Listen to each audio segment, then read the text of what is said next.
എല്ലാവരും എൻ്റെ മോനാണ്. എന്നെ പ്രാർത്ഥിക്കുകയും ചെയ്യണം, സഹായിക്കുകയും ചെയ്യണം. ലിവർ ട്രാൻസ്പ്ലാന്റ് കഴിഞ്ഞ് ICUലാണ്. 35 ദിവസമായി ICUലാണ്.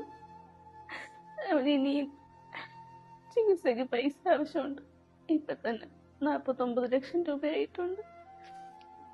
ഞങ്ങളുടെ വീടെല്ലാം വിറ്റാണ് അവനെ ഇവിടെ ഹോസ്പിറ്റലിൽ കൊണ്ടുവന്നത്. പക്ഷെ അവന് റിക്കവറായി വന്നിട്ടില്ല. ഇനിയും എൻ്റെ ഹസ്ബൻഡ് ഓട്ടോ ഡ്രൈവറാണ്. ഞങ്ങൾക്ക് ഇവിടുത്തെ ഇത്രയും വലിയ തുക കെട്ടിവെക്കാനായിട്ട് ഞങ്ങളെ കൊണ്ട് സാധിക്കുന്നില്ല.